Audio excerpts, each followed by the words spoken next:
Hello बच्चों, let us read the question first. Pteridophytes differ from bryophytes in possessing spores, archegonia, alternation of generation और vascular tissue.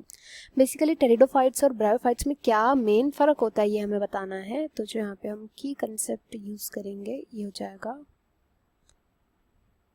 pteridophyte and bryophyte दोनों की study करेंगे. देखो सबसे पहला ऑप्शन में दिया गया है स्पोर्स.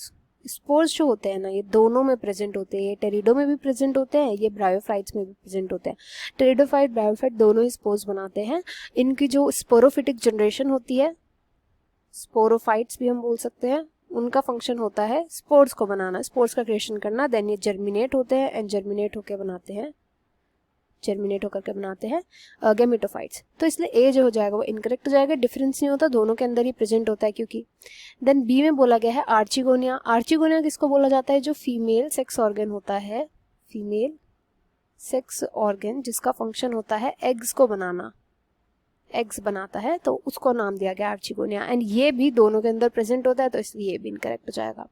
देन सी बोला गया alternation of generation. Alternation of generation का मतलब होता है कि फॉर एग्जाम्पल स्पोरोफाइट बॉडी एक बार प्लांट लेता है, देन कन्वर्ट कर देता है खुद की बॉडी को इनटू गैमेटोफाइट. स्पोरोफाइट से गैमेटोफाइट बनता है, गैमेटोफाइट से स्पोरोफाइट बनता है. तो ये ऑल्टरनेशन ऑफ जनरेशन बोलते हैं इसमें, जिसमें एक टाइम पर तो स्पोरोफाइट जो होता है वो डोमिनेंट रहता है, देन दूसरे टाइम पर गैमेटोफाइट जो होता है वो बना दिया जाता है. दोनों की बात करें तो alternation of generation pteridophyte bryophyte दोनों में ही देखने को मिलता है, तो ये भी कोई डिफरेंस नहीं है. जो स्पोरोफाइट होता है डोमिनेंट होता है टेरिडोफाइट्स में. टेरिडोफाइट में ये जो मेन प्लांट बॉडी की तरह ये फंक्शन करता है स्पोरोफाइट. वेरे जो गैमेटोफाइट होता है वो डिपेंडेंट होता है अपॉन द स्पोरोफाइट. गैमेटोफाइट जो होता है ये इंडिपेंडेंट होता है ब्रायोफाइट्स में. तो इसलिए प्रेजेंट तो दोनों में होते हैं, इसलिए ये भी इनकरेक्ट हो जाएगा. तो लास्ट ऑप्शन हमारा बच्चा डी, वैस्कुलर टिश्यू. देखो होता क्या है कि जो टेरिडोफाइट्स होते हैं, टेरिडोफाइट्स के पास ट्रू स्टेम प्रेजेंट होती है, ट्रू लीव्स प्रेजेंट होती है, ट्रू रूट्स प्रेजेंट होती है. एंड इन्हीं के अंदर वैस्कुलर टिश्यूज मतलब कि जाइलम फ्लोएम भी इन्हीं के पास प्रेजेंट होते हैं.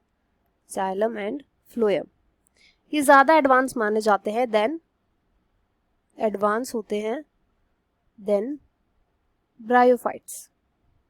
ब्रायोफाइट्स की जो बॉडी होती है ना वो थैलस लाइक स्ट्रक्चर होता है. इनके पास ट्रू स्टेम नहीं प्रेजेंट होता, ना ट्रू लीव्स होते हैं, ना ट्रू रूट्स प्रेजेंट होते हैं, और वैस्कुलर टिश्यू तो होते ही नहीं है, इन पे जाइलम फ्लोएम तो होते ही नहीं है. तो यही जो होता है ये मेन डिफरेंस हो जाएगा. टेरिडोफाइट्स के अंदर वैस्कुलर टिश्यूज प्रेजेंट होते हैं जबकि ब्रायोफाइट्स के अंदर प्रेजेंट नहीं होते. इसलिए option D will be the right answer. I hope you understood well. Best of luck and thank you.